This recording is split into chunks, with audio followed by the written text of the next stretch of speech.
दोस्तों, जब हम हरियाणा के चुनावों को लेकर रिसर्च कर रहे थे तो ये हुड्डा सरकार जो आज सुशासन की वादे कर रही है, अपने गानों में प्रचार में भय मुक्त वातावरण की बातें कर रही है, इसके शासनकाल में रातों रात मिर्चपुर गांव के दर्जनों घरों में आग लगा दी गई थी।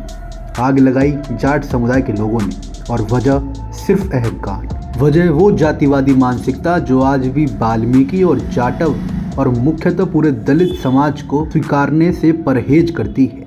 वही मानसिकता जो राजस्थान में रहने वाले जितेंद्र मेघवाल को इसलिए मौत के घाट उतार देती है क्योंकि वो दलित होकर मूछें रखता था। ये बातें शहर के आम दर्शकों को ठीक नहीं लग रही होंगी, या कहें तो उन्हें बनावटी या काल्पनिक भी लग सकती हैं, क्योंकि जब आप राजस्थान, हरियाणा और उत्तर प्रदेश के ग्रामीण इलाकों में आज भी जाओगे तो आपको ये आभास हो ही जाएगा।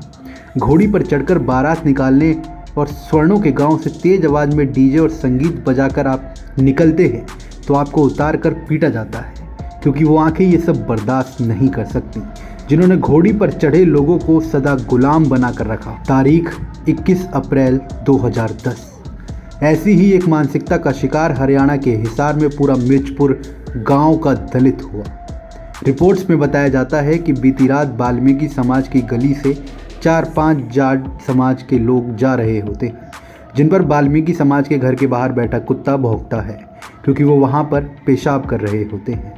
तभी वो लोग ईंट उठाकर उस कुत्ते की तरफ मारते हैं जो वहाँ दरवाजे पर बैठी महिला के पाँव में लगती है, और जाति सूचक गाली देते हैं। इस शोर की आवाज़ जब अंदर सुनाई देती है तो महिला को चोटिल देख घर के पुरुष और उन लोगों में हाथापाई होती है, जो कुछ देर बाद समझा बुझा कर छुटा दी जाती है।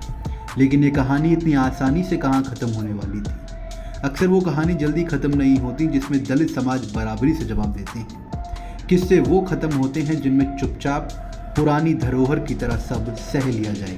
रात को जाट समाज के लोग मीटिंग करते हैं, पूरी तैयारी से अगले दिन सुबह दोबारा बस्ती में आते हैं और रेडी पर ईंट पत्थर लेकर और हाथों में केरोसिन की कैन लेकर पहुंचते हैं। मानो सब पहले से तय था। रणनीति और पटकथा लिखी जा चुकी थी। बदले की आग इतनी ज़्यादा कि आग लगाने के लिए केरोसिन साथ लाई गई। सुबह सुबह तड़के लड़ाई फिर शुरू होती है। अब दलित समाज और तैयारी के साथ आए 100 से 150 की संख्या में जाट। लड़ाई दोपहर के 2-3 बजे तक चलती है। दलितों की बस्ती में आहिस्ता आहिस्ता आग लगा दी जाती है, जिसमें 70 साल के बुजुर्ग और 17 साल की लड़की की मौत हो जाती है। बाकियों को घायल अवस्था में अस्पताल ले जाया जाता है। इस घटना के बाद लगभग 250 परिवार गांव को छोड़कर चले जाते हैं, क्योंकि उन सबको जीवन यापन करने के लिए उन्हीं के खेतों में काम करना पड़ता था। ये सब हिसार में इर्द गिर्द दूर जाकर झुग्गियाँ बना लेते हैं, और 2010 के इस कांड के बाद इन सबको मकान 2018 में मनोहर लाल खट्टर अलॉट करते हैं। 10 से 14 हरियाणा सरकार राजशाही के हाल तो देखिए, 4 साल तक उन विस्थापितों को कोई जगह नहीं दी जाती। इस किस्से में सबसे दिलचस्प बात है सुप्रीम कोर्ट के फैसले के वक्त का वो कमेंट, जिसमें सुप्रीम कोर्ट इस समाज को झूठी एकता का आईना दिखाती है। और कोर्ट कहती है आज़ादी के 63 साल बाद ऐसी मानसिकता की लोगों के घरों तक को जला दिया जाए। ये जातिवादी मानसिकता बेहद खतरनाक है। मैं इस किस्से को जिक्र इसलिए भी कर रहा हूँ कि जिन सरकार के नाम पर हम लोग आपस में लड़ते झगड़ते हैं, ये सरकारें चुनाव के वक्त आपके घरों पर आएंगी, और तब ये आपकी जाति देखकर आपके पैर नहीं पकड़ेंगी, बल्कि सिर्फ आपको अपना जनता जनार्दन और धर्म के नाम पर साथ देने को कहेंगे। मिर्चपुर जैसी एक और घटना हरियाणा के गोहाना की भी है।